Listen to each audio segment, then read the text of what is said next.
મારા પોરબંદરમાં રાણો, પાણો અને ભાણો. રાણો એટલે ત્યાંના રાણા સાહેબ, ભાણો એટલે ભાણજીલવજી ઘીવાલા. રાણો, પાણો અને ભાણો પથ્થર છે ને એ આદિત્યના આજુબાજુ ઘોડા પથ્થર છે અને એશિયામાં ફેમસ હતો.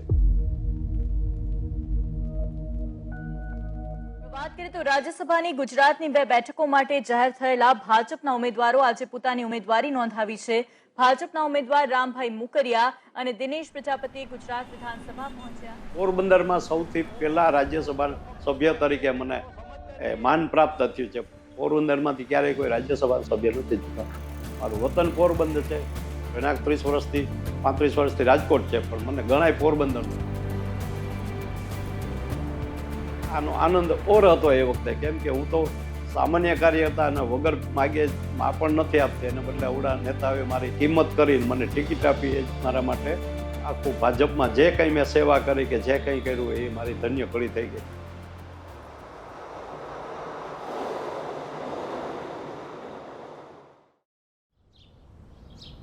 मैं रामभाई फर्जीभाई मोकरिया जो राज्यसभा का सदस्य निर्वाचित हुआ हूँ, ईश्वर की शपथ लेता हूँ कि मैं विधि द्वारा स्थापित भारत के संविधान के प्रति सच्ची श्रद्धा और निष्ठा रखूंगा तथा जिस पद को मैं ग्रहण करने वाला हूँ उसके कर्तव्यों का श्रद्धापूर्वक निर्वहन करूंगा. ત્યારની ફિલિંગ તો એક તો કોવિડનો માહોલ હતો એટલે થોડો ડર પણ હતો બધા લોકોને, અને એમાં એને સ્વાભાવિક હોય. ત્યારની ફિલિંગ છે હું એની વર્ણવી ન શકું કે મને મારી જ્ઞાતિનું, મારા ગુજરાતનું, મારા વિદ્યાર્થી પરિષદનું ગૌરવ થયું કે હું એક સામાન્ય ખેડૂતનો દીકરો, મજૂર માણસનો દીકરો રાજ્યસભામાં આ ભાજપમાં સક્રિય બને અને ભાજપે જ આ સાબિત કરી આપ્યું. એટલે એને રોમાંચને, એને આનંદને અવર્ણનીય હતો. એની કલ્પના પણ હું અત્યારે નથી કરી શકતો. એટલું બધું મને ગૌરવ થયું, એટલું બધું માન થયું પાર્ટી ઉપર, નરેન્દ્રભાઈ ઉપર. અને સોગંદ વિધિ પછી એમને મળવા ગયા હતા. આજે અમારો ફોટો કોવિડ વખત.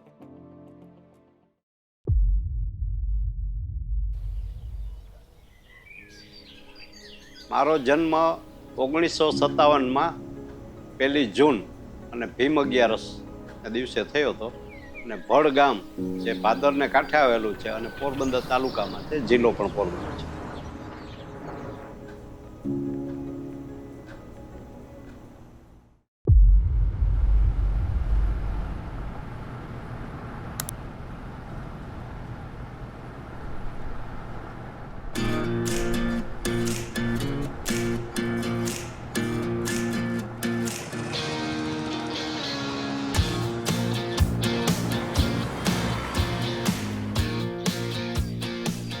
ત્યારે હું મારા બા બાપુજી, મારાથી એક મોટા ભાઈ અને એક બેનની સાથે અમે ત્યાં ભડ ગામમાં જ રહેતા અને ખેતી કરતા હતા મારા બાપુજી.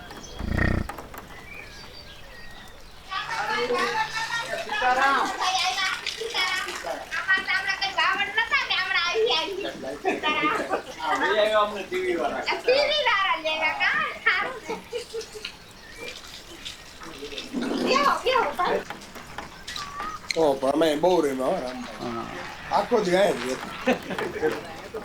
હા, અમે વેચ્યા પછી આ લોકોએ પાડી નવું બનાવ્યું. અચ્છા, આના જેવું હતું પેલા. અને અમે વેચ્યું તો તે 5000 રૂપિયા. ડેલી હતી લાકડાની. આ ડેલો છે, ડેલી હતી. અચ્છા, આ નવેરો હતું પાછળ ઓલા ટપુડાનો લગભગ હતો ને વાળો, એનો હતો ટપુડાનો. પછી ગોડા હેરી આવે ને સીધી પાછળ.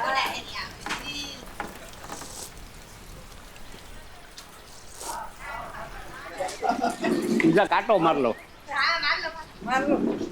આ મકાન છે ને અમે 2 રૂપિયા ભાડે આપ્યું હતું. એ પોરબંદર થયા ને કોઈ મળતું નહીં એને. આ પેલા નહોતું. આ જોધાનો વાળો હતો. પણ કોઈ હતો ખાલી વાળો જ હતો ને અમે સીધી ગોડા હેરી દેખાતી. ત્યાં જાય સીધું કરશનના હતા દુકાન. અહીંયા મકાન બહુ મોટા લાગતો. સારું, લ્યો આવજો. સીતારામ, માફ કરજો. આવો રાજા. હા, કઈ કેજો અમારે જવું.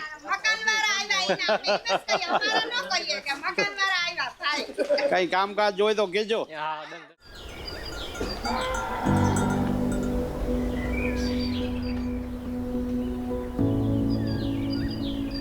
ભડ પ્રાથમિક શાળામાં પહેલા ધોરણમાં હું દાખલ થયો હતો અને ત્યારથી 1 થી 6 ધોરણ મેં ભડ ગામમાં ભણ્યા.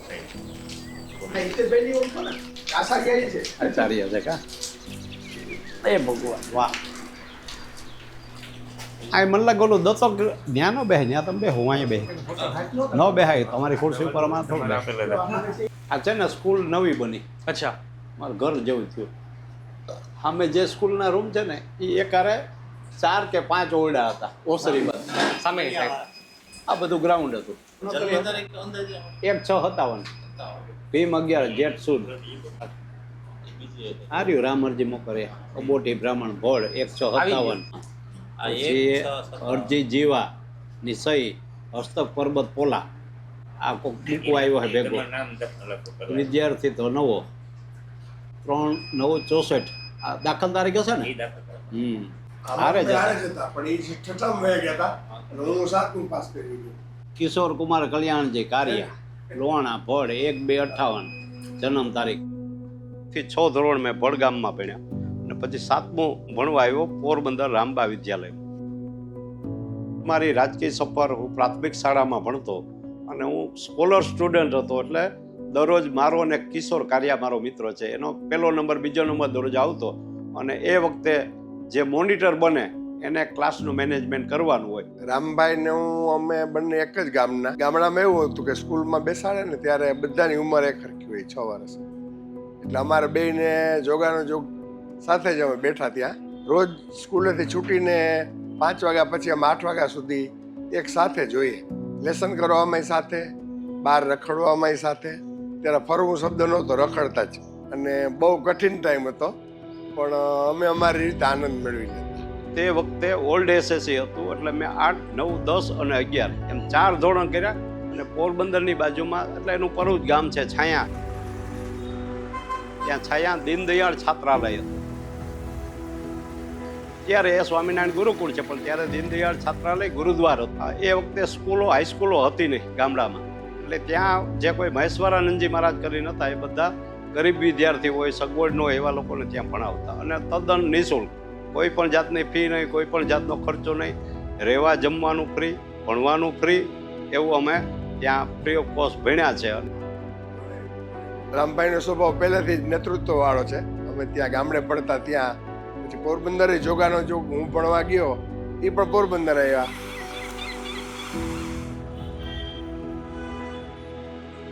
એ ગુરુદ્વારામાં રહેતા અમે બાળાશ્રમમાં રહેતા તો એ દર શનિવારે બપોરે અમને 2 થી 5 રજા મળતી એટલે સાયકલ લઈને ત્યાંથી આવે છે અહીંયાથી અને બહાર રોડ ઉપર અમારી રાહ જોઈને ઊભા હોય કેમ કે અંદર અમારે કોઈને આવવા નથી એટલે જેવા 2 વાગે એટલે અમે જઈએ એટલે સાયકલ ઉપર એની પાછળ બેસી અને અમારા ગામના બીજા 2-3 જણા રહેતા એને ઘરે અમે મળવા જઈએ અને પૈસા તો ત્યારે હતા નહીં એટલે ખાવા પીવાનો તો અમારે કંઈ સવાલ નહોતો સાયકલનું ભાડું માંડ નીકળતું અને અમે હતા પૈસાવાળા બહુ અમારા બોર્ડિંગનો નિયમ હતો કે અમને 50 પૈસા વાપરવા આપે દર શનિવારે અને 50 પૈસા દર રવિવારે એટલે એમાં કંઈ જલસા તો થાય નહીં કે કંઈ ખવાય નહીં એટલે પછી રામભાઈને અમે થાકીએ ને 4 વાગે એટલે પોરબંદર એસટી બસ સ્ટેશને જઈએ ત્યાં બેસીએ અમારા ગામના બધા એવા કોક 5 વાગે અમારી બસ ઉપડતી એટલે ગામના આવ્યા હોય ને જોઈને અમે રાજી થાય બસ અમારે બીજું કંઈ હોય નહીં.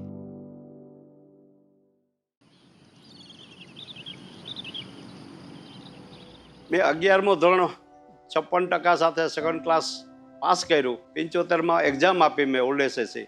76માં હું માધવાણી કોલેજમાં પ્રી કોમર્સમાં દાખલ થયો પણ મહિનાક દિવસની અંદર મારી પાસે ભણવા માટેના પૈસા એ નહોતા. મારા બાપુજી એ વખતે ખેતીકામ ખેત મજૂરી કરતા.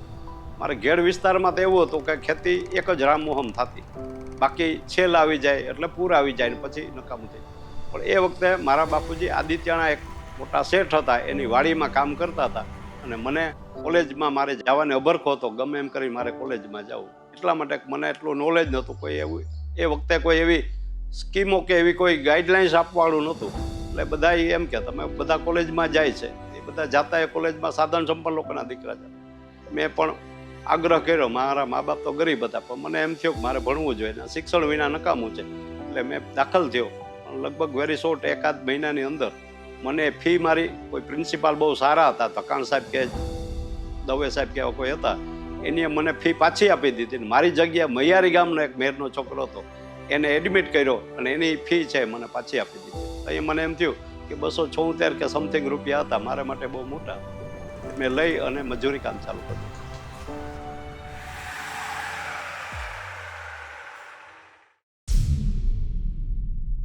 25 जून 1975 को रातों रात सब कुछ बदल गया। 26 जून 1975 का दिन भारत के इतिहास का सबसे काला दिन कहा जाता है। 1976, 77, 78 દરમિયાન કટોકટી પછી મારું રહેવાનું હતું આદિત્યાણા ગામમાં, પોરબંદરની બાજુમાં.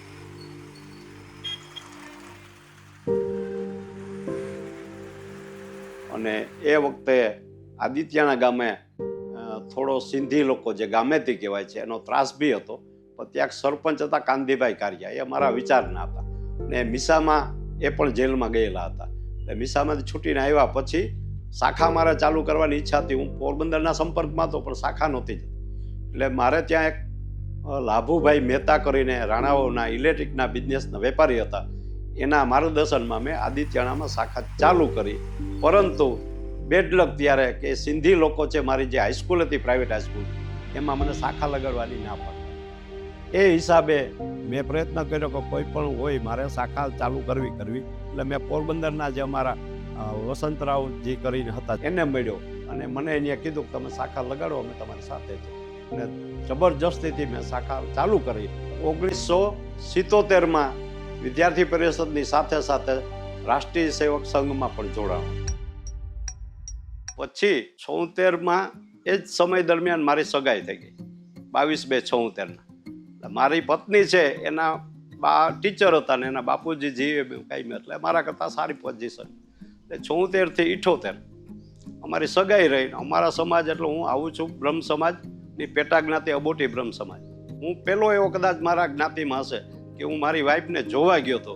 કોઈ જોવાની સિસ્ટમ નહોતી પણ મેં એવો પ્રથા કરી કે મારે જોવા જવું છે. જોયું, 2 વર્ષ અમારી સગાઈ ચાલી.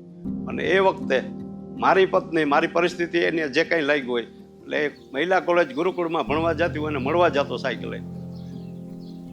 મારા માટે 2 કે 3 વખત મને સોલ્ટ આપ્યા. હવે આજે મને યાદ આવે કે સોલ્ટ આપવાનું કારણ એવું કે મારી પરિસ્થિતિ સારી નહોતી, પણ એનામાં જે ભાવ હશે એ મને રજૂ કર્યો. અને 78માં મારા મેરેજ થયા.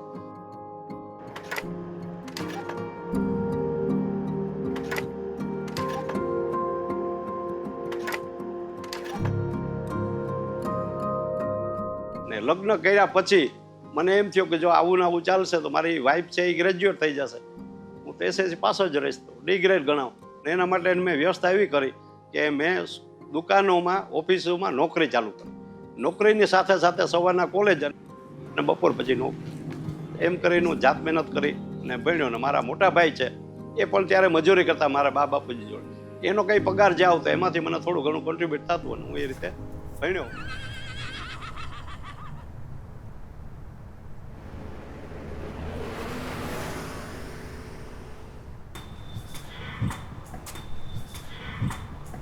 આ વર્ષો પહેલા બનેલ છે, બાલ્કની ટાઈપના હતા.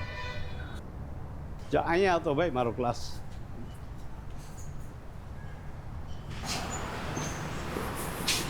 અમે જે કહેતા ને આંદામાન નિકોબાર, એ રાઈટ. આમાં સી ક્લાસમાં અમે બેસતા, પ્રી કોમર્સમાં ABC ડિવિઝન હતા. ને એ વખતે સંખ્યા બહુ વધી ગઈ હતી. અચ્છા. એટલે 3જો ક્લાસ ખોલ્યો હતો.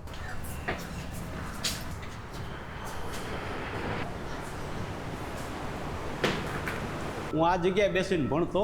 અહીંયા અમારા પ્રોફેસર ભણાવતા કેસી ચારડા સાહેબ, સારડા, સાયકોલોજીનું પીરિયડ લેતા. કેટલા વર્ષ પહેલાની એ વાત છે 78 થી 82. 1982. 1978 થી 82, 4 વર્ષ હું અહીં ભણ્યો. પ્રી આર્ટ્સ, FY, SY ને TY BA ઇકોનોમિક્સ સાથે. પછી 3 વર્ષ ત્યાં DD કોટિયાવાલા જે કોલેજ છે એમાં લો કર્યું 3 વર્ષ. તોફાને અહીંયા જ કરતા. કોલેજમાં હું GS બન્યો અને GS બન્યો સાથે સાથે વિદ્યાર્થી પરિષદની મંત્રીની કક્ષાએ પહોંચ્યો. ત્યારથી મારી રાજકીય કારકિર્દી ચાલુ થઈ. એ પછી મેં એક મારા જૂના પાર્ટનર જે હતા, મારા ગુરુ કહેવાય છે પ્રવીણ શર્મા, એની સાથે મને એની ઝેરોક્સના કામ માટે રાખી. ₹195 ઘરનું ભાડું ને 175 એ ભાઈ મને પગાર આપે. અમે સાથે મળીને પછી જુનાગઢમાં અમે ટ્રાવેલ્સ અને ઝેરોક્સની દુકાન શોપ ચાલુ કરી. 25% મારી પાર્ટનરશિપ, વર્કિંગ પાર્ટનર, અને ટોટલ રોકાણ 25,000નું. મેં મારા બાપુજીએ જે કંઈ વેચ્યું તેમાંથી જે 6,000 મળ્યા થયા, અને અમે એકાદ વર્ષમાં એમાંથી અમારી મૂડી નીકળી ગઈ ને પછી 65,000 રૂપિયામાં એ ભાઈએ જગ્યા વેચી નાખી, ચાલુ ધંધો.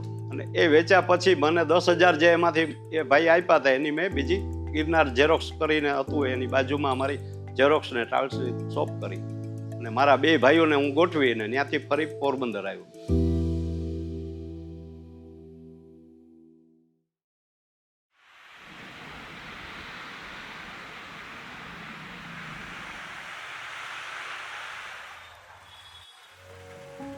ટીવાય પૂરું કર્યા પછી અમારે ત્યાં પોરબંદરમાં ડીડી કોટિયાવાલા લો કોલેજ છે, હજી પણ છે, નગરપાલિકા સંચાલિત. એના પ્રિન્સિપાલ હતા લાખાણી કરીને. એ દરેક બેંકમાં કે ઓફિસોમાં કે ગવર્મેન્ટ ઓફિસોમાં જતા, એ છોકરા તમારા ગ્રેજ્યુએટ થઈ ગયા, જો તમે ઈચ્છો તો LLB કરી શકો, હું તમને મદદ કરીશ. ત્યારે કંઈ લો કોલેજ સાંજની હતી એટલે રેગ્યુલર જવાની જરૂર ન હોય, પરીક્ષા દેવા જવાની. એમ કરીને હું 3 વર્ષ ગ્રેજ્યુએટ થયા પછી LLB, સ્પેશિયલ LLB કર્યું. મેં થોડી ઘણી એકાદ વર્ષ પ્રેક્ટિસ બી કરી. અને આર્થિક સોર્સ નબળા હતા એટલે સાથે સાથે LICનો એજન્ટ પણ બન્યો. અને એ વખતે અમારા ગલ્ફ કન્ટ્રીમાં અમારા જ્ઞાતિના ઘણા બધા લોકો જતા, એટલે એની પાસેથી એ વખતે 20,000 રૂપિયાનું મની બેક પોલિસીના વીમા હું લેતો. એનું કમિશન આવે, મને બહુ મીઠું મધ જેવું લાગતું. મારું એમને ગુજરાત ચાલ્યું.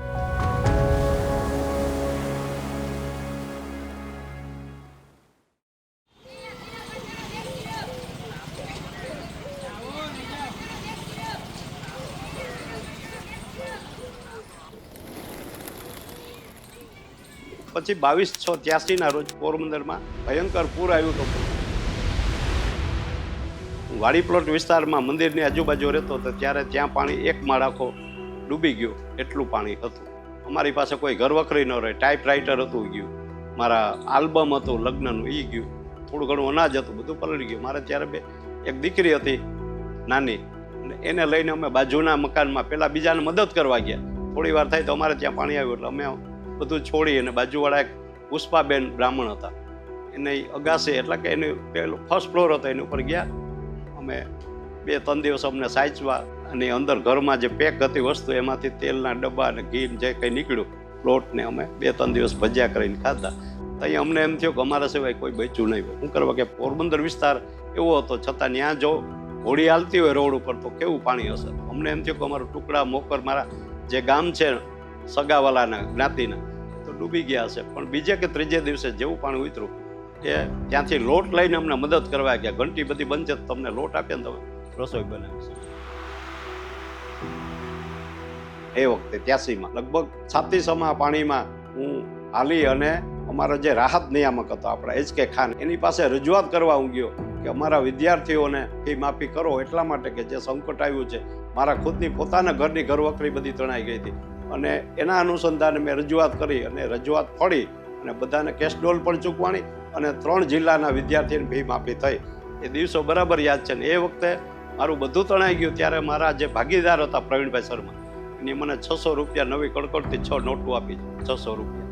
અને મેં પહેલી વખત ગવર્મેન્ટની સહાય ન ચૂકે લેવી પડી. કેશ ડોલ આપતા હતા ત્યારે 60 રૂપિયા સમથિંગ. એટલે અમારા 5-6 જે અમારા પરિવારના હતા એના નામ લખાવ્યા, એટલે મને 240 રૂપિયા સમથિંગ મળ્યું. અને એમાંથી મેં પાછું મારું લાઈફ ચાલુ કરી.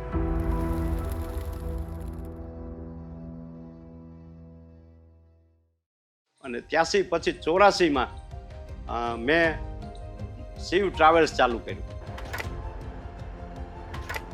શિવ ટ્રાવેલ્સમાં પાસપોર્ટ, વિઝા, એર બુકિંગ અને ઝેરોક્સનો મારો મિત્ર હતો વિદ્યાર્થી પરિષદનો, મારી સાથે મારો જુનિયર એ મુકેશ દત્તા, એની સાથે અમે ઝેરોક્સની દુકાન, એમાં અમે સારું કામ કર્યું.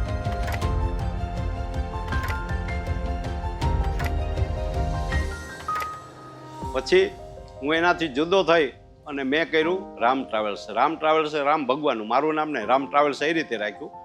એ ચાલી મીનવાઇલ આ પ્રવીણભાઈ શર્મા ફરીથી ફરતા આવ્યા મારી પાસે, અને એમ કે આપણે કુરિયર સર્વિસ ચાલુ. 22/10/1985 રોજ બપોરે 4 વાગે એ ઉદ્ઘાટન કર્યું. અને મને ગૌરવ એ છે કે એનું ઉદ્ઘાટન કરનાર મારા મિત્ર વડીલ હતા મધુભાઈ મહેતા, ભાજપના જનસંઘના મોટા આગેવાન હતા, અને બીજા હતા PM જોશી પ્રિન્સિપાલ માધવાણી કોલેજના. એ બંનેના હાથે મેં રિબિન કટ કરાવી અને એ વખતે મેં ચાલુ કર્યું. 7 ફૂટ પહોળાઈ હતી અને 10 કે 12 ફૂટ ઊંડાઈ હતી એવી ઓફિસ. 105 રૂપિયા એ વખતે એનું ભાડું આપે. કેમ્બી ચેમ્બર્સ ST રોડ ઉપર એમાં હું બેસતો અને એ ત્યાંથી મારી શરૂઆત થઈ. આજ છે ને આખી બિલ્ડિંગનું નામ અહીં કેમ્બી ચેમ્બર્સ હતું. આખું આ જે પેલા પથ્થર દેખાય ને ત્યાં સુધી 4 માળ હતા. પેલો આ ગ્રાઉન્ડ ફ્લોર, બીજો ને ત્રીજો 3 માળ હતા. અને અહીંયા અમારી ઉપર ઓફિસ હતી. હા, એ અમારું અહીંયા પેલું હતું પેકિંગ કરવાનું કુરિયરનું. એ મારા ભાઈના નામે ભાડે હતી. અને આ નીચે છે ને એ 105 રૂપિયામાં 84ની સાલથી મેં ભાડે લીધેલી છે. આખો અંદર પટ્ટો છે આમ. અને કેટલું ઊંડું હશે? ઊંડું છે આ જે સીડી પૂરી થાય ને ત્યાંથી 15 ફૂટ. હા, અને પહોળાઈ 7 ફૂટ. અને આ છે ઇલેક્ટ્રિકની દુકાન હતી, પેલા સોડાવાળા હતા. આ ઇઝી પ્લાયવુડ કરીને વોરાજીની દુકાન છે. આની ઉપર એક ઓફિસ હતી, એક આની ઉપર. આ ઓફિસ મારી હતી. ના, મારી ઓફિસ છે નાનકડી, એની ઉપર રાજ્ય એડવોકેટની ઓફિસ હતી ને એની ઉપર એક માળ હતો. એટલે ટોટલ ગ્રાઉન્ડ +2 એટલે 3 મલ્ટી સ્ટોરી હતી. બિલ્ડિંગ પડી જાય એવું છે એટલે હા જર્જરી છે, ઉતારી લીધો. એટલે આ અહીં સુધીનું ઉતારી લીધું. ઉતાર્યા વખતે આ બધું કંઈક પડ્યું હશે એટલે આ મારી ઓફિસ અહીંથી અંદર આવડી જ છે એન્ટ્રી, એ દબાઈ ગઈ. અને આ ST રોડ છે. તમારી મેઇન અત્યારે જે ઓફિસ છે એ ત્યાં જૂના ફુવારા પાસે.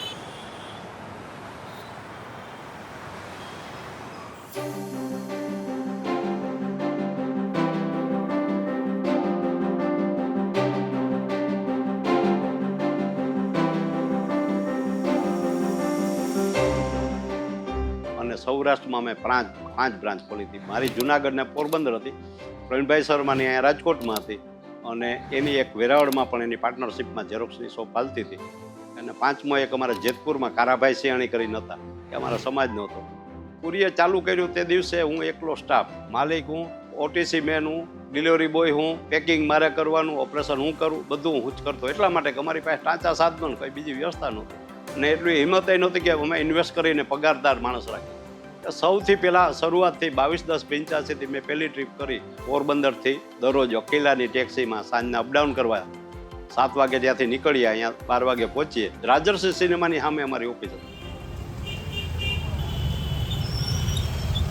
જે ત્યારે લાખાણી કોમર્શિયલ કોમ્પ્લેક્સ હતું, અત્યારે કંઈક હોટલ કે ત્યાં આદિત્ય બને. ત્યાં હું દરરોજ આવું, માલ લેતી દેતી કરી. સવારે પાછા 4-5 વાગે નીકળીએ, સવારે 11-10 વાગે ત્યાં પહોંચી જાય. પોરબંદર ઘરે જઈ કપડાં બદલાવી, કોલેજ આટો મારી, અને પછી મારી બધી જે ટપાલ મારી પાસે ડોક્યુમેન્ટ આવે એ સાયકલ લઈને હું ઘરે ઘરે વેચવા જતો કે આ તમારું ડોક્યુમેન્ટ છે, આવું છે, તેવું છે. અને અમારી વેપારીની એક મેઇન બજાર હતી સુતારવાળા.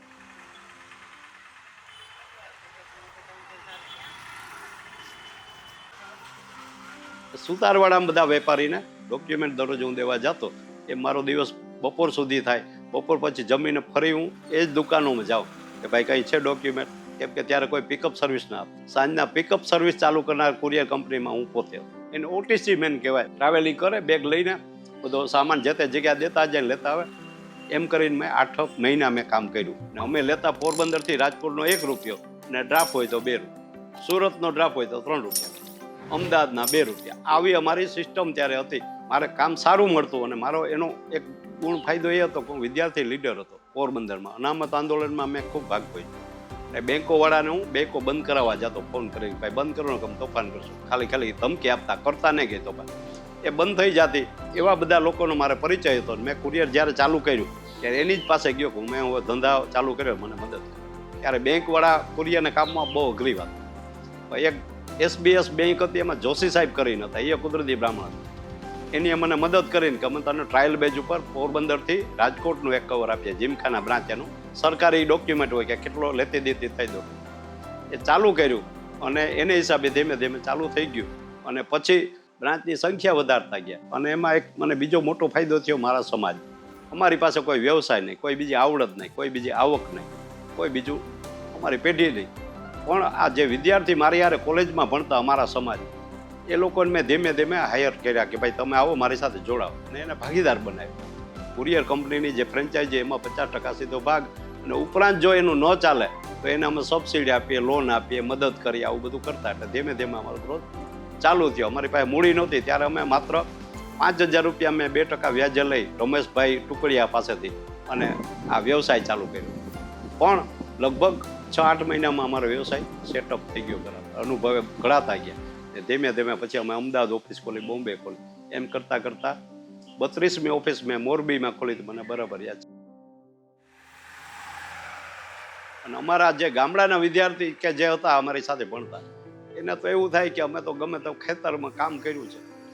હવે અમને શહેરમાં જવા મળ્યું એટલે મોટી મોટા બિલ્ડિંગો જોઈ રાજી થાય, મદ્રાસમાં, બોમ્બેમાં, દિલ્હીમાં, કલકત્તામાં. એટલે એ લોકો ટકી ગયા, એને ખબર હતી કે અહીંયા તો આપણી પાસે કોઈ કઈ બીજી વ્યવસ્થા નથી. એટલે આ થેન્ક્સ ટુ અમારા મારુતિના જે હનુમાનજી છે, બધા અમારો જે સ્ટાફ છે, એ લોકોએ મને ખૂબ સંઘર્ષમાં મદદ કરી, ખૂબ હૂંફ આપી અને ખૂબ સારું કામ થયું. એટલે અમારા જ્ઞાતિભેદને હિસાબે ઘણા લોકો એમ કે બ્રાહ્મણને લેતા, પણ એવું નથી. અમારી પાસે બીજું કોઈ આવવા ત્યારે તૈયાર ન હોય, અને બીજા અજાણ્યા કોણ આવે અમારી પાસે. અને પછી મારુતિ નામ એટલા માટે રાખ્યું કે જે તે વખતે મને નોલેજ હતું કે રામ ભગવાને જ્યારે મૂર્છા આવી ગઈ લક્ષ્મણજીને, ત્યારે રામ ભગવાને આદેશ કર્યો હનુમાનજીને કે જડીબુટી ફલાણા પર્વત ઉપર છે, ત્યાંથી તમે લઈ લો.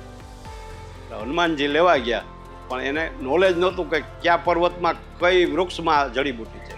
એટલે એની વિચાર કર્યા વિના એનો જે માલિકીનો ભાવ હતો જે રામ ભગવાન પ્રત્યે, કે આખો ડુંગર એવું લોક વાયકા છે, કહેવાય છે કે આખો ડુંગર લઈ આ રીતે અને સીધા રામ ભગવાન પાસે પહોંચ્યા. અને જે લક્ષ્મણજીની મૂર્છા હતી એ મૂર્છામાંથી એ બહાર આવી ગયા. એટલે મને મગજમાં એવું હતું કે સૌથી પહેલું કુરિયર સર્વિસ જો આ ગણાય તો હનુમાનજી જે ડુંગર લઈને આવતા હતા, અમે ટ્રેડમાર્ક રાખ્યો હતો. ત્યારે અમે જ એવું પિક્ચર બતાવ્યું કે હનુમાનજી આકાશમાં ઉડતા હોય, સાથે ડુંગર હોય અને એ નીકળે, એવો અમે લોગો રાખ્યો હતો. એ અમે પ્રતિક રાખ્યો હતો કે મારુતિ કુરિયર એટલા માટે કે હનુમાનજીએ જે કામ કર્યું હતું એ અમે કરવા, સંદેશા વાહક તરીકે પહોંચવા તૈયારી છે એ બતાવ્યું. પણ પછી જ્યારે મોદી સાહેબ અમારા એન્યુઅલ ફંક્શનમાં આવ્યા દશેરા વખતે, ત્યારે નરેન્દ્રભાઈએ ફોડ પાડ્યો કે મારુતિ એટલે શું તમને નામની ખબર છે. એમને નરેન્દ્રભાઈએ સમજાવ્યું કે સૌથી પહેલું કુરિયર રામ ભગવાને હનુમાનજીને સીતાજીની ઓળખાણ માટે પોતાની વીંટી આપી. એ વીંટી લઈને, રામ ભગવાનની વીંટી લઈને હનુમાનજી લંકામાં ગયા હતા, અને વીંટી સીતાજીને આપી એટલે ખબર પડી કે મારા પ્રભુએ જ આપ્યું. એ પણ પહેલું કુરિયર. એટલે મોદી સાહેબે ત્યારે એવું કીધું વિશ્વનું સૌથી પહેલું કુરિયર આ વીંટી લઈને ગયા હતા એ છે. અમે આવું કીધું કે આ ડુંગર લઈને જતા હતા. એટલે એમાંથી અમે મારુતિ દાદાના નામથી મારુતિ કુરિયર નામ પાડ્યું.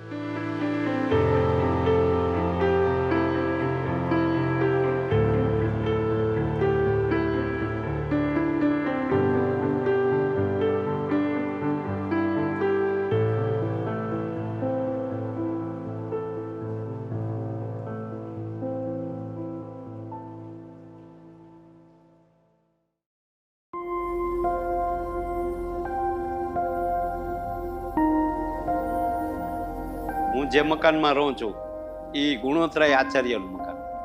રાજકોટમાં જે મારું 5 જનકલ્યાણ સોસાયટી મકાન છે, મારા દીકરી નામ નેહા, એ મકાન પહેલા ગુણોત્તરાય આચાર્ય પાસે, અને એની દીકરીને એની આપ્યું હતું. દીકરી છે ત્યાં ઇલારબ મહેતા અને વરસાડાળ છે. ત્રીજી દીકરી અહીં હતી, એનો જમાઈ રેલવેમાં કામ, એની પાસેથી મેં લીધું. અને મને એનો આનંદ થયો કેમ કે હું એની બધી દરિયાઈ છોરુની જે વાર્તા હતી એ બધી વાંચતો.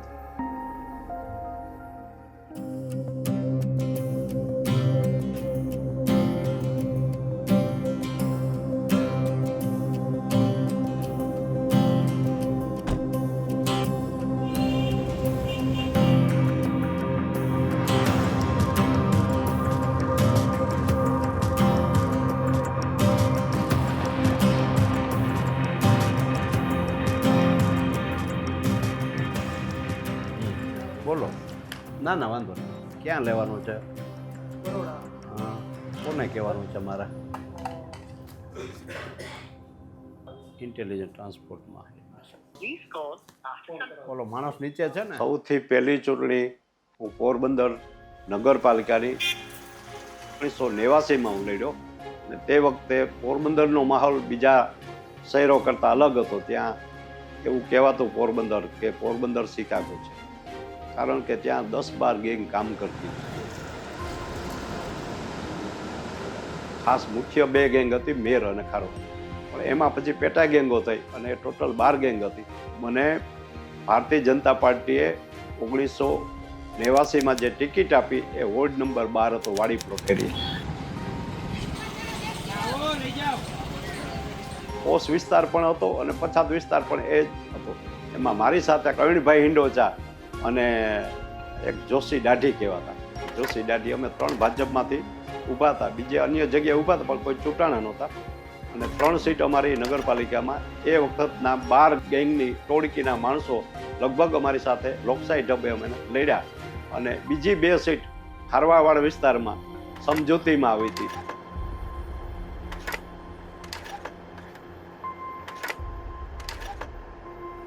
એટલે એ પહેલી વખત 89માં 5 સીટ આવી હતી. પોરબંદર નગરપાલિકામાં હું કોર્પોરેટર હતો, પણ પછી મને પાર્ટીએ સંગઠનમાં ઉપપ્રમુખ, મહામંત્રી એવી બધી જવાબદારી સોંપી. અને એ પછી ધીમે ધીમે ભાજપમાં હું ખૂબ એક્ટિવ થઈ ગયો. અને પછી છેલ્લે જે આ ધારાસભાને બદલે રાજ્યસભાની સીટ સામેથી મને મળી, એટલા માટે મારા મિત્ર હતા અભય ભારદ્વાજ. ત્યારે વિજયભાઈ મુખ્યમંત્રી હતા અને અભયભાઈ પણ ગુડ બુકમાં હશે. કુદરતી એવું થયું કે અભયભાઈને ટિકિટ મળી. ગુજરાતમાંથી રાજ્યસભાના ચૂંટણીના કુલ 5 ઉમેદવારો આજે ફોર્મ ભરવાના છે, ત્યારે ભાજપના ઉમેદવાર અભય ભારદ્વાજ પણ ફોર્મ ભરવાના છે. ત્યારે અભય ભારદ્વાજ, મેં એને મીઠાઈ ખવડાવી ગયો. એને રામ મંદિર ન બને ત્યાં સુધી મીઠાઈને આગળ લીધી. હું એને પેંડો ખવડાવ્યો. ત્યાંથી ભાભીને ફોન કર્યો કે આજે અભયભાઈને લાપસીના આંધણ ખવડાવજો, કારણ કે એને રાજ્યસભાની टिकट મળી છે અને રામ મંદિરની એની ख्वाहिश पूरी થશે. श्री अभय भारद्वाज. मैं अभय गणपत राय भारद्वाज जो राज्यसभा का सदस्य निर्वाचित हुआ हूँ, ईश्वर की शपथ लेता हूँ कि मैं विधि द्वारा स्थापित भारत के પણ બેડ લક કે કોવિડ આવ્યો. સાંસદ અભય ભારદ્વાજની તબિયત સતત લથડી રહી છે, ત્યારે જાણકારી સામે આવી છે કે તેમના ફેફસાની યોગ્ય સારવાર મળી રહે તે માટે થઈને તેમને ચેન્નઈ લઈ જવામાં આવી રહ્યા હોવાની જાણકારી મળી રહી છે. એ કોવિડમાં એક્સપાયર થઈ ગયા. રાજ્યસભાના સાંસદ અભય ભારદ્વાજ હવે આપણી વચ્ચે નથી રહ્યા. કોરોના સામે લાંબી લડાઈ લડ્યા બાદ આખરે તેમનું નિધન થયું. આપણે બેડ લક કે ભાજપનો એક સારો કાર્યકર્તા, બ્રહ્મ સમાજનો એક લીડર, એને રાજ્યસભામાં સોગંદ વિધિ કરી પણ પછી એ કામ ન કરી શક્યા અને એને એક્સપાયર્ડ થઈ ગયા. લોકો છે તે લોકોની હાજરીમાં આજે કાલાવડ રોડ પર આવેલ મોટા મુવા સ્મશાન છે ત્યાં તેમના મારે એની સાથેના સંભરણા હતા, પણ કુદરતી એનો અવસાન થયું અને સીટ ખાલી પડી. મોદી સાહેબ, અમિત શાહ સાહેબે મારા જેવા સામાન્ય કાર્યકર્તાને મારી કામગીરી જોઈ હશે કે જે કંઈ હશે મને ટિકિટ મળી અને રાજ્યસભામાં બેસાડ્યો. गुजरात श्री राम भाई हरजी भाई मोकरिया जो राज्यसभा का सदस्य निर्वाचित हुआ हूँ, ईश्वर की शपथ लेता हूँ कि मैं विधि द्वारा संसद सभ्य बन्या પછી પહેલું સત્ર મેં એટેન્ડ કર્યું અને મોદી સાહેબને મળ્યો. મોદી સાહેબ જે શિખામણ આપી, જે સમજૂતી આપી, એના આધારે મેં કામગીરી ચાલુ કરી.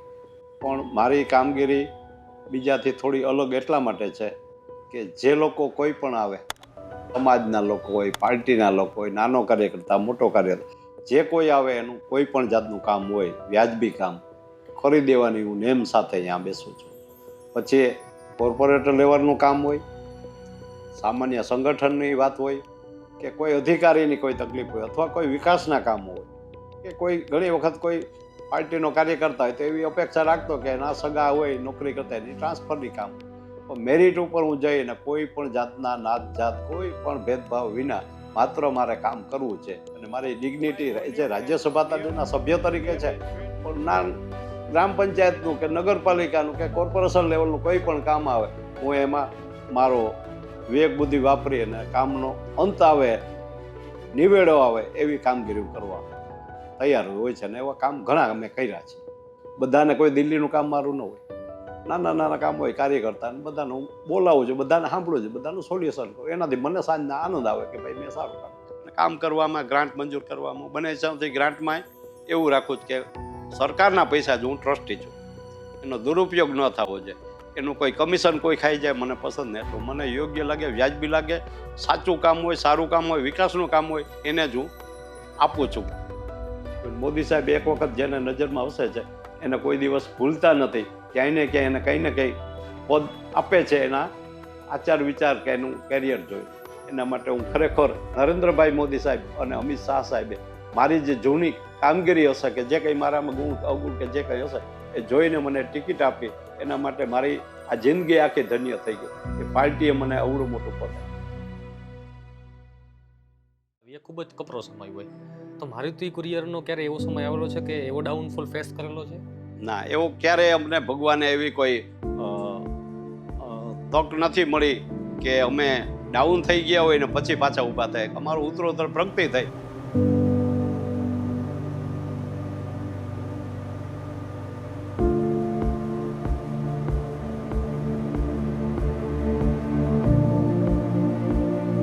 હા, વચ્ચે એવું બન્યું હોય કે અમારા પાર્ટનર હોય, કોઈનો અહમ દુભાણ હોય કે કોઈને કંઈ ઈગો કલેશ થયો હોય અને અમારાથી જુદા થાય તો એ જે તે વખતે એવી વાત થઈ હોય કે ભાઈ આપણે આવું કરવું છે. તો એના અમને થોડા અનુભવ માઠા પણ થયા અને થોડી મુશ્કેલી પણ પડી. અમારી પાસે જે મેં આપને પહેલાં કીધું ને કે અમારા હનુમાનજી છે મારુતિ કુરિયરના જે સંવાહક થઈને ફરે છે એ લોકોએ અમને એટલી બધી મદદ કરી કે એની કોઈ સીમા નહીં. એક વખત તો કોઈ એવું કીધું કે રામભાઈ મારી નાખે તોય છૂટશે પણ એનાથી જુદું માં નથી પડતું. અને એને હિસાબે અમે અત્યારે ટટાર થઈને ઊભા છે. એવું એક મને પ્રસંગે યાદ છે કે જામખંભાળિયામાં એસઆર કંપની હતી. એનો લગભગ 70 કિલોનો એસાઇનમેન્ટ હતો અને એસઆર કંપની આખી બંધ પડી ગઈ હતી આ પાર્ટના હિસાબે. રિપેર કરવા માટે એના મેનેજરનો કે કોઈ હતો ડાયરેક્ટ એનો ફોન આવ્યો. મેં કીધું અમે વ્યવસ્થા કરીશું. તો ખંભાળિયાથી અમારી ટેક્સી અહીંયા સુધી આવી. અહીંથી અમે બાય એર રાજકોટથી મદ્રાસ મોકલ્યું. અમારો માલ પહોંચ્યો એ પહેલાં એનો મેનેજર નહોતો પહોંચ્યો. મદ્રાસ પહોંચ્યા પછી ત્યાંથી 70 કિલોમીટર અમે ટેક્સી કરીને ત્યાં દઈ આવ્યા અને પછી એનો મેનેજર ત્યાં પહોંચ્યો કારણ કે આખો પ્લાન્ટ બંધ હતો. તો એને કેટલો લોસ જાય. તો એ પોતે ગમે એ વ્યવસ્થા કરે પણ અમારી પાસે વ્યવસ્થા કરાવી અને સારી એમાઉન્ટનું બિલ થયું. અમારો ત્યાંનો ફ્રેન્ચાઇઝી હતો, મારો સગો હતો, એને કીધું કે આપણે આને આટલા રૂપિયાનું બિલ. એવું નહીં, એની પાસે તમે સર્ટિફિકેટ કે અમે 70 કિલોનો દાગીનો બાય એર આટલા કલાકમાં પહોંચાડી. એ આપણો રેકોર્ડ બનશે અને એ અમને આપ્યું સર્ટિફિકેટ. પછી હું જ એની પાસે ગયો બોમ્બેની ઓફિસમાં કે ભાઈ જો અમે આવી સર્વિસ આપીએ તો બધું કામ અમને એસઆરનું જે તે વખતે મળી ગયું હતું. એનું કારણ ટાઈમ બાઉન્ડ ફાસ્ટ સર્વિસ આપે. અમે પણ એવું કરી શકીએ કે ભાઈ એનો પ્લાન્ટ આખો બંધ છે તો અમે વધુ ચાર્જ લઈ પાઈએ. એકવાર મળે, તમારા રિલેશન ડેવલપ થાય તો તમને જિંદગી પર. એવી રીતના એક વખત રિલાયન્સમાં આપણા પરિમલભાઈ નથવાણી છે ગુજરાતી, એને કોવિડ વખતે એને કંઈક ફંક્શન એટેન્ડ કરવાનો સફારી શૂટ કે ક્યાંકથી મગાવ્યો દિલ્હીથી કે અમદાવાદથી દિલ્હી. એનો કોઈ એને ચાર્જ કીધો 10,000 રૂપિયા. એ સમયે મારો જે સૂટ મંગાવવાનો હતો એ મારા સેક્રેટરીએ મને કીધું કે બીજી કુરિયર સર્વિસો આસમાન ભાવ માગતા હતા. ત્યારે શિંદે છે જે મારા પીએ, એણે કીધું કે ભાઈ આપણે મારુતિ કુરિયરમાં કરશું તો પ્રમાણમાં સસ્તું પડશે. તો ફોન કર્યો. અમે લગભગ 250 કે 300 રૂપિયા ચાર્જમાં પહેલાં જે કુરિયરવાળા હતા એ મોકલતા એના કરતાં વહેલું પછી. અમને બહુ આશ્ચર્ય થયું કે જે લોકો 10,000 15,000નો ભાવ માગતા હતા, રામભાઈને ત્યાંથી મારુતિ કુરિયરવાળાએ મને યાદ છે કે લગભગ 250 કે 300 રૂપિયામાં એ આ સૂટ મને પહોંચાડી દીધો હતો. તો પરિમલભાઈ રાજી થઈ ગયા આવું પૂરી આપણું રામભાઈની. એટલે મને એટલી નવાઈ લાગી રામભાઈની જે સર્વિસ છે એટલે મારુતિ કુરિયર. તો શા માટે આપણે રિલાયન્સમાં પણ આ કામ નથી કરતા? કારણ કે બહારની કુરિયરને આપણે આપીએ એના કરતાં તો આપણી સૌરાષ્ટ્રની ટીમ છે. રામભાઈ આપણા સૌરાષ્ટ્રના છે, કાઠિયાવાડી છે. તો મને ખૂબ આનંદ થયો કે આ સર્વિસ આપણે રિલાયન્સમાં પણ ઉપયોગ કરવી જોઈએ. બધું કામ અમને રિલાયન્સે ચાલુ કરી દીધું અને ત્યારથી અમારો રામભાઈનો સંબંધ પણ બન્યો અને આજે પણ અમે એમનાથી જ કામ કરીએ છીએ. એટલે એક યાદગાર પ્રસંગ મારા માટે છે. એટલે અમારી ક્યારેક આવી કસોટી થાય, સર્વિસ આપવાનું તક મળે તો એની સામે અમને બિઝનેસ પણ મળે. આ અમારો એક મોટો પોઝિટિવ પોઈન્ટ. મારો મોટો સન છે અજય, જેને લગભગ એનો જન્મ છે 84માં, એટલે 41 વર્ષ થયા. એ અહીંયા અમે રાજકોટ પોરબંદરથી હું શિફ્ટ થયો બિઝનેસના અનુસંધાને. ત્યાં સુધી હું રાજકોટ નહીં પણ પોરબંદર હતો, પણ અમે 89-90માં અહીંયા આવી ગયા અને એ દીકરો મારો ભણતો હતો. પછી એમ થયું કે હવે એને જોડાવવું છે અને એને ભણી લીધું છે એટલે અમે એને પહેલે દિવસથી ડિલિવરી બોય અમારો જે જતો હોય એની સાથે એને મોકલતા. ઓફિશિયલી હું જોડાણો 2003-04માં અને ઓફિશિયલી આમ તો કોઈ પોસ્ટ હતી નહીં, પણ જે સ્ટાર્ટિંગ ફેઝ હતો, જે મને કહેવામાં આવ્યું હતું અને મને પણ થોડી ઈચ્છા હતી કે ભાઈ બિઝનેસમાં જોઈન થાય તો બિઝનેસમાં નીચેથી ઉપર જાય તો દરેક લેવલ શું છે ખ્યાલ પડે. અને પપ્પાનો આગ્રહ પણ એવો જ હતો કે ભાઈ તમે ડિલિવરીમાં જઈ અને શીખો કે ડિલિવરી કઈ રીતે થાય છે અને શું હાર્ડશિપ છે કુરિયર બિઝનેસની. ભાઈ જા તું રિવ્યૂ કર કે ગ્રાહકની શું અપેક્ષા છે, શું ઠપકો આપે છે, આપણી શું કેરલેસ છે, અથવા તો એને શું માઇન્ડ કરે છે, એ બધું તું અજાણ્યો થઈને જે અમારો સ્ટાફ હોય ડિલિવરી બોય એની સાથે જવાનું શીખવા. સામેના વેપારીને ખબર ન હોય કે આ માલિકનો દીકરો છે. એટલે રાજકોટમાં એ સમયે હું સવારે સ્ટાફની સાથે ડિલિવરીમાં જતો રહેતો અને અમુક સમય થયો પછી એવું થયું કે હું જાતે જ જતો, કોઈ સ્ટાફ ન આવતો. પણ રાજકોટમાં એમ થાય કે ભાઈ આજે એક માણસ નથી આવ્યો કોઈ કારણોસર, તો એ એરિયાની ડિલિવરી લઈને હું નીકળી જતો હતો. આ કયા યરની વાત છે અને અરાઉન્ડ ત્યારે તમારી એજ શું હશે? આ છે 2003-04, એટલે રફલી 20 વર્ષ. ને એટલા માટે એને આ બધું શીખવાડવાનું, જ્ઞાન આપવાનું મારું કામ હતું કે ભવિષ્યમાં એ ટોપ ઉપર જ્યારે બેસે ત્યારે નીચેના સ્ટાફ મિસચીફ ન કરે કે એને છેતરી ન જાય, મિસગાઈડ ન થાય. એટલે છેલ્લે ડિલિવરી મેનનો રોલ પહેલાંથી ચાલુ થાય એથી મેનેજમેન્ટ સુધીનું એને બધા મેં એના બધા જ આયામો જે હતા સિસ્ટમ એ બધી સમજાવી પછી એને MD તરીકે બેસાડી. We have explored the latest trends adopted by courier and logistic industry and we are trying our best to provide the same to Indian customers. મારો રોલ લીધા પછી પ્રાઇમરી ટાર્ગેટ હતો કે ટેક ડ્રીવન, અને કેમ કે જે વર્લ્ડ આખો અત્યારે જો કે ઇન્ડસ્ટ્રી સ્પેશિયલી અમારી લોજિસ્ટિક ઇન્ડસ્ટ્રી હવે ટેકનોલોજી તરફ વધારે ટ્રાન્સફોર્મ થાય છે, તો એ ટેકનોલોજીને અમે કેટલી હદ સુધી એડોપ્ટ કરી શકીએ કે જે સમયે એવું માની શકાય કે ભાઈ અમારી ટીમ છે પણ એ પણ એને એડોપ્ટ કરવામાં એટલી જ કેપેબલ હોઈ શકે. એવું ન થાય કે ભાઈ હું કોઈ વધારે ટેકનોલોજી લઈ આવું અને ટીમ કેપેબલ એને ગ્રાસ્પ ન કરી શકે. અને ઘણીવાર ઘણા ઇન્ડસ્ટ્રીઝમાં થયું પણ છે એવું. તો એવું ન થવું જોઈએ કે ભાઈ હું ટાઈમથી આગળ પણ ચાલતો ન હોવો જોઈએ અને ટાઈમની પાછળ પણ ન રહેવો જોઈએ. ટાઈમની સાથે તમે થોડું ઘણું પ્લસ માઇનસ ચાલી શકો. એટલે ટેકનોલોજી ઉપર વધારે હતું અને સાથે સાથે નેટવર્ક એક્સપાન્શન, કે જે રિજિયનમાં અમારી પહોંચ નથી, જે સ્ટેટમાં અમારી પહોંચ નથી, એને ત્યાં અમે કઈ રીતે વધારે કેટર કરી શકીએ, વધારે નેટવર્ક એક્સપાન્ડ કરી શકીએ. એટલે આ મારો એક સારો અનુભવ અને એને પણ બહુ ગૌરવ થયું કે એક કરીને સીધો બેસી જાય તો ન મુશ્કેલી હોય, નોલેજ ન હોય, જાણકારી ન હોય, કોઈ છેતરી જાય. આ એક સ્ટેપ આગળ વધ્યો એટલે છેલ્લે MD બન્યો ત્યાં સુધીમાં બધું એને શીખી લીધું. અને અત્યારે ખૂબ સારી રીતે હું જે ચલાવતો એના કરતાં અનેક ગણું વધારે ટર્નઓવર, વ્યવસ્થા, એટલી બ્રાન્ચો, એટલા વ્હીકલ, એટલો સ્ટાફ બધું એ મેનેજ કરે છે. હું તો અત્યારે ટોટલી નિવૃત્ત છું ને એમાંય કોવિડ આવ્યો ત્યારે નિવૃત્ત થયો હતો અને પછી મને રાજ્યસભામાં તક મળી. એટલે મારો એક ગોલ હતો કે બિઝનેસ અને પોલિટિક્સ સાથે નહીં રાખવાનો. એટલે મારા જેટલા પદ હતા બધા ઉપરથી મેં રિઝાઇન કરી દીધું અને માત્ર ને માત્ર રાજ્યસભા સભ્ય તરીકે હું સેવા કરું છું કે જે મને સરકાર કે પાર્ટી જે જવાબદાર સોંપે. બાકી કોઈ બીજી બિઝનેસ માટેની કોઈ વાત ત્યારથી કરી નથી. 11,11,111. મારો સન છે મૌલિક, એને અમે લંડન ભણવા મૂક્યો. કેમ કે હું તો ભણી નહોતો શક્યો. મને મનમાં ખ્વાહિશ હતી કે હું ભણવું છું પણ મારી કેપેસિટી નથી, પણ હું મારી રીતે જે ભણ્યો. પણ પછી મને ગૌરવ એ થયું કે મારા દીકરા એટલા ટેલેન્ટવાળા છે અને એને વિદેશ મોકલશું તો બ્રોડ માઇન્ડ થશે, અનુભવ થશે, બિઝનેસનો કંઈ વિકાસ કરી શકે, શીખી શકે. એની પાસે ઓપોર્ચ્યુનિટી મારી પાસે ત્યાર નહોતી. એટલે મેં મને જે યોગ્ય લાગ્યું એ કર્યું ને મને ભગવાને સફળતા આપી માત્ર મારી પ્રમાણિકતા, નીતિ અને સંઘર્ષને કારણે. એને માટે તો તૈયાર સીટ ઉપર એ બેસી ગયો હતો. પણ એની પહેલાં મેં એને લંડન મોકલ્યો, 2 વર્ષ સેન્ટ્રલ લંડનમાં ભણ્યો, MBA કર્યું. પછી આવ્યા પછી એને જોડ્યો કુરિયરમાં જોડ્યા પછી ધીમે ધીમે ડિવિઝન પડ્યા. કુરિયર કંપનીની જે બધી ગાડી છે લોજિસ્ટિકમાં જે ચાલે છે એની મેનેજમેન્ટ પડે અને ફૂડ મૂવમેન્ટનું અમારું જે કામ ચાલતું હતું એ પણ એ બધું સંભાળે. સાથે સાથે મારો પોતાનો વ્યવસાય લેન્ડ ડેવલપમેન્ટનો કે લેન્ડ લેવેજ પરચેજનો હતો એ પણ એને હેન્ડઓવર કર્યો કે એ બધું એમાં ઘડાય શીખે, સમજે. એટલે એ રીતે મારો નાનો દીકરો જ્યારે લંડનથી આવ્યો પછી આ બધી સિસ્ટમમાં એને જોડ્યા અને બહુ સારું રિઝલ્ટ, મારા કરતાં વધુ સારું રિઝલ્ટ આપે છે. दुनिया में कोहराम मचाने वाले कोरोना वायरस ने भारत में घुसपैठ कर दी है. 250 से ज्यादा मामले अब तक सामने आ चुके हैं. To be specific 200.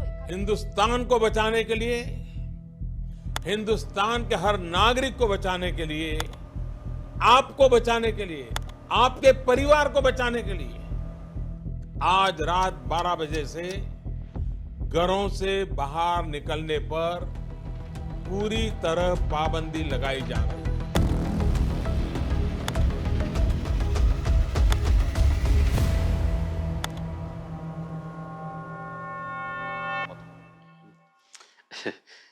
તો મને હજી પણ બધું યાદ છે કે કોવિડ આવ્યો એટલે મોદી સાહેબે પહેલી વખત પહેલો પ્રયત્ન એવો કર્યો કે એક વખત ટ્રાયલ આપ્યું અને એક દિવસ બંધ રખાયું આખું દેશ। 22 मार्च रविवार को सुबह 7 बजे से रात 9 बजे तक सभी देशवासियों को जनता कर्फ्यू का पालन करना है।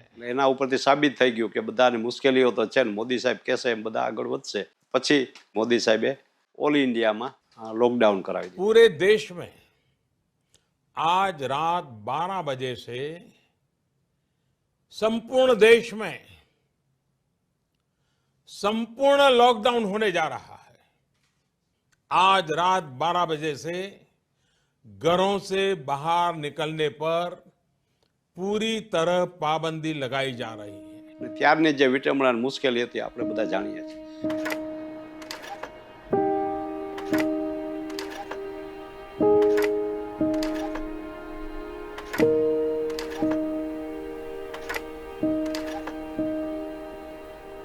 અમને પણ પોલીસમાં સૂચના મળી કે ભાઈ ખોલવાનું નથી, રોગ ફેલાય ને કે જે કંઈ ઇસ્યુ હતો। પણ અમુક સમય પછી પેલા જે ઓફિસર હતા ગુજરાતના વાઘેલા કરીને એનો ફોન આવ્યો, મારા પરિચિત હતા કે તમે શું કરો, ઘરે બેઠા તમારી દયાથી, મને કેમ બધું બંધ છે ને અત્યારે હસતા હસતા। એને કીધું કે તો ચાલુ કરવું હોય હું કે તમારે કંઈ મોકલવું છે ડોક્યુમેન્ટ તો વ્યવસ્થા કરી દઉં, તો કે ના મારે મોકલવું નથી પણ સાહેબે કીધું છે અમિતભાઈએ। પછી અમિતભાઈ યાર મારે વાત થઈ, મને તમે રામભાઈ ચાલુ રાખશો, હું ચાલુ રાખી, નુકસાન હું ભોગવવા તૈયાર છું। કેમ કે ત્યારે અમને જે લાખ ડોક્યુમેન્ટ મળતા હોય ત્યારે શરૂઆત કરીએ તો 2-5 ન મળે, મારે વ્હીકલ તો ચાલુ રાખવા। એની મને એવું કીધું કે આપણે ઇન્ડસ્ટ્રીયાલિસ્ટને બધાને બોલાવી અને નક્કી કર્યું કે લોકડાઉન છે ખોલીએ, નહીં તો આમ નામ ક્યાં સુધી આવશે। એને મેં કીધું કે તમારે મુશ્કેલી પડે તો મને કહેજો, એટલે એનો મને પછી મળ્યા એવું કીધું કુરિયર સર્વિસ બંધ છે એટલે અમને તકલીફ પડે છે, અમારા સેમ્પલ નમૂના તે કંઈ મોકલવા હોય તો થતું નથી કે અમે કોઈ કુરિયર કંપની ચાલુ કરો। અને મેં કીધું કે સાહેબ આપ છૂટ આપો તો અમે કાલથી જ ચાલુ કરીશું। વેરી નેક્સ્ટ ડે મને લાગે 20મી ઓગસ્ટ એવું સમથિંગ કહીતું મેં ચાલુ કરી દીધું।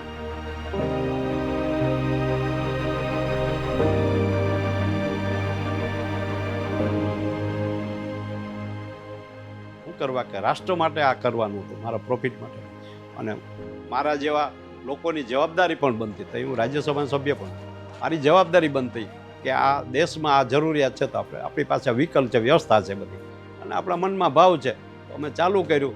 અને અમિતભાઈ શાહ સાહેબે બધાને કીધું ભાઈ આ કુરિયર ચાલુ થઈ ગયું તમારે, એટલે મેં ચાલુ કર્યું। પછી થોડા સમય પછી બીજા કુરિયર પણ ચાલુ થયા। પણ એમાં અમારા ફરક એટલો હતો કે ત્યારે ગરજના ભાવ લઈ અને અમુક કંપની 10-10 ગણા ભાવ લેતા, અમે કોઈ પણ જાતનો ભાવ વધારો કર્યા વિના માત્ર ને માત્ર જે રૂટ જૂનો હતો ને જે રેટ હતો એ રેટથી જ અમે કામ ચાલુ રાખ્યું। શું કરવા કે અમારો પર્પઝ હતો સેવાનો।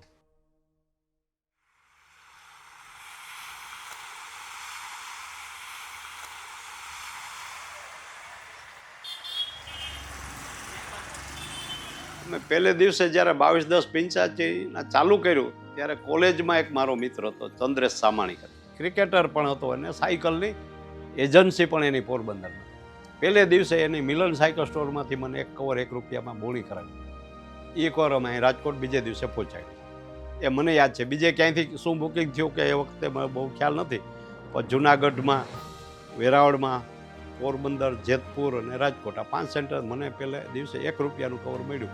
હું 40 રૂપિયા ખર્ચો કરી, પહેલાં 20 રૂપિયા ટેક્સીના આપેલા, રિટર્નમાં 20 રૂપિયા બસનું ભાડું કરીને 1 રૂપિયાની ડોક્યુમેન્ટ લઈને હું પહેલે દિવસે આવ્યો। ને મારો મિત્ર હતો ચંદ્ર સામાણી કરીને, એની આપ્યું, એ મારી શરૂઆત। અને બીજી શરૂઆત મારા કોલેજના પ્રિન્સિપાલ PM જોશી સાહેબને, એક મધુભાઈ મહેતા જે એડવોકેટ હતા અને જનસંઘના આગેવાન હતા, એ ઉદ્ઘાટન એને કર્યું। આ ભાઈ મને ખબર હતી, એ મારી ત્યાંથી સંઘર્ષ કે આનંદ કે બિઝનેસની શરૂઆત થઈ। અને અત્યારે મને કહેતા આનંદ થાય છે કે અમારી પાસે લગભગ 4000 સમથિંગ ફ્રેન્ચાઇઝી છે, 28 સ્ટેટ કેન્દ્ર શાસિત પ્રદેશો સહિત, અને લગભગ 20,000થી ઉપરનો સ્ટાફ છે. લગભગ અમે 700થી 800 કરોડનું ટર્નઓવર કરીએ છીએ. આજે ડોક્યુમેન્ટની સંખ્યા પહોંચી છે લગભગ 1.5 લાખની આજુબાજુ. દરરોજ 1.5 લાખની આજુબાજુ ડોક્યુમેન્ટ પાર્સલ થાય છે.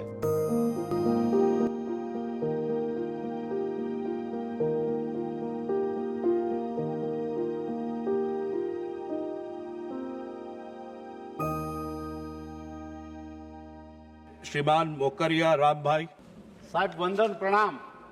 आपने वो एलची लविंग का जिक्र किया, आपका आभार।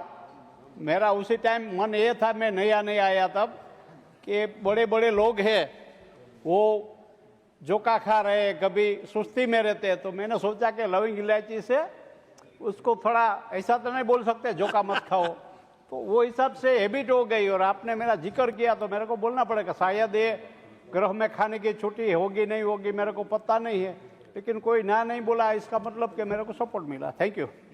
अध्यक्ष जी वंदन प्रणाम। आपके माध्यम से मैं सबसे पहले अपने सम्मानीय यशस्वी वड़ा प्रधान श्री नरेंद्र मोदी जी का तहे दिल से आभार प्रकट करना चाहता हूं, क्योंकि मुझे यह हाउस में पसंद करके मुझे यहां भेजा गया। मैं हमारे गृह मंत्री अमित शाह साहब का भी आभार प्रकट करना चाहता हूं, साथ में हमारे जेपी नड्डा जी, CR पाटिल जी और हमारा स्व विजय भाई रूपाणी एक्स मुख्यमंत्री थे हमारे गुजरात के, हमारे प्रदेश प्रमुख श्री जगदीश विश्वकर्मा जी, BL संतोष जी, संगठन महामंत्री जी का मैं सबका आभार मानता हूं कि मेरे जैसे छोटे कार्यकर्ता को यहाँ ये सम्मानी गृह में, अपर गृह में भेजा। मेरा इतिहास ये है कि मैं जब कॉलेज में GS था तब भी बिना विरोध चुने गए थे, और यहाँ भी मेरे को ये मोदी साहब ने जैसे पारस की भूमिका रहती, पारसमणि, ऐसे टच किया तो मेरे जैसे काफ़ी कार्यकर्ताओं का नया जीवन मिल गया, राजकीय जीवन अच्छा हो गया। तो मैं मोदी साहब का तहे दिल से अभी आभार मानता हूँ। मैं सर अखिल भारतीय विद्यार्थी परिषद में 1976 के समय में मैं जुड़ा, आज तक मेरे को 50 साल जाहिर जीवन में हो गया। विद्यार्थी VHP RSS संघ सभी में, बजरंग दल में काफ़ी समय में काम किया, और मेरे को ये राज्यसभा का मेंबर होने का परिवार क्षेत्र है जो मेरा, उसका भी मैं आभार मानता हूँ कि काफ़ी टाइम मेरे को काम करने का मौका मिला। साथ में मेरे साथ जुड़े जो मेरे कुरियर कंपनी है, शायद इसके 18,000 प्लस स्टाफ है, इसको मेरे को 5 साल से अपने काम में से छुट्टी दिया और मेरे को फ्री हैंड दे दिया, तो मैं यहाँ राज्यसभा में काम करना चाहता था। और मेरे को एक तय किया था कि मैं जो बिजनेस करूंगा तो उसके साथ पॉलिटिक्स नहीं, और पॉलिटिक्स है तो बिजनेस नहीं। साथ में मैंने रिजाइन करके मेरे सब कर्मचारी परिवार ने मेरे को आज़ादी दी, इसका आज आपके माध्यम से मैं तहे दिल से इसका भी आभार मानता हूँ। दूसरा सर, मैं गौरव से ये बताना चाहता हूँ कि आज तक यह अपर गृह में मैं एक दिन भी छुट्टी नहीं लिया। जब से मेरा चयन हुआ 23 फरवरी से 21 में, तब से आज तक मैंने एक दिन भी छुट्टी नहीं ली, नहीं कभी बीमार रहा। तो मेरे लिए गौरव है, रिकॉर्ड है, अगर इसका सर्टिफिकेट मिलेगा तो भी मेरे को प्लीज देना। मैं सर और बात बताता हूं कि विद्यार्थी परिषद से मेरे को काफ़ी कुछ सीखना मिला। यहाँ राज्यसभा में भी काफ़ी कैसे किसका सम्मान करना, कैसे किसकी बात सुनना, इससे क्या नॉलेज प्राप्त करना, और नहीं सुनना ही पड़ेगा ना सर, ऐसा तो थोड़ा चलेगा। और ये सब परग्रह में आके मेरे शायद पोरबंदर में मैं सबसे पहला राज्यसभा का मेंबर हूँ, इतिहास में कोई राज्यसभा का मेंबर पोरबंदर से नहीं हुआ। और मेरी इसी छोटी सी बिरादरी में मेरे हमारे वहाँ सरपंच के सिवा और कोई पद भी नहीं मिला, मेरे को मोदी साहब ने सीधे यहाँ सार्वजनिक जीवन में भेज दिया, वो भी बड़ी बात है। और सर, ये कुरियर कंपनी में एक 41 साल से एस्टैब्लिश करके रखा हूँ। आज मेरे साथ शायद 18,000 लोग हैं। वो अपनी अच्छी तरह से एक उद्योगपति रहता है तो 5,000 10,000 लोगों को रोजी, मेरे साथ अभी 18,000 पूरे देश में। और इसका मेरा गौरव है कि जब कोविड आया तो मेरे को यहाँ से अमित शाह साहब ने बताया कि आप कुरियर चालू कर दो, लॉकडाउन था, तो मैंने काफ़ी लोगों को ऑल ओवर इंडिया में उसके समय में जान की जोखिम थी सबकी, मेरे छोटे छोटे कर्मचारी फ्री ऑफ कॉस्ट पूरे देश में काम किया, वो उसका भी मेरा गौरव है। इसके पहले हमने प्लेग में सूरत में, इसके पहले कोविड के समय प्लेग में अर्थक्वेक आया था कच्छ में, तभी भी हमने फ्री ऑफ कॉस्ट पूरे देश में जो हमारे साथ में काम आया वो हमने किया था, तो वो भी मैं गौरव से आपको बताना चाहता हूँ। ये मेरी पार्टी के जो कार्यकर्ता है पोरबंदर राजकोट के, उसका भी मैं आभार आपके माध्यम से मानना चाहता हूँ। उसको मेरे को काफ़ी मेरा नेचर के हिसाब से मेरा ये जो काम था उसमें मेरे को हेल्प किया, वो भी बड़ी बात है। और दूसरा सर, ये जो अमित शाह साहब है और मोदी साहब है, उसके विजन में कौन क्या कर रहे हैं, कौन सा कार्य करके में क्या ही रहे क्या नहीं है, वो सब देख समझ के सही जगह सही लोगों को पहुंचाता है। मेरे को भी ये प्राउड है कि ये मोदी युग है, उसमें हमको 5 साल 4 महीना तक राज्यसभा में काम करने का मिला, वो भी मेरे लिए बड़ी बात है। मैं अपने वरिष्ठ नेतागण का आभार मानता हूँ। ओपोजिशन वाले सब हमारे फ्रेंड है, वडील है, सीनियर है, उसका भी खासकर ये रमेश जयराम जी रमेश जी का भी मैं आभार मानता हूँ। हमारे शक्ति सिंह है, हमारे फ्रेंड है, उसका भी बड़ा परिवार है, खुद ने नहीं बसाया लेकिन पूरा परिवार उसका पूरे देश में है। उसका शादी नहीं किया भैया, इसका बोलने का जरूरत नहीं है, नहीं बोल सकते। तो मैं ये सब वरिष्ठ लोगों का भी आभार मानता हूँ। सर आपका भी आभार, आपके वो पैनल वाले सब जो है उनके भी आभार, उसका भी आभार, और ये सब मेरे मेंबर है सबका आभार। Thanks to all members of parliament, Rajya Sabha. जिंदाबाद, जय हिंद, भारत माता की जय।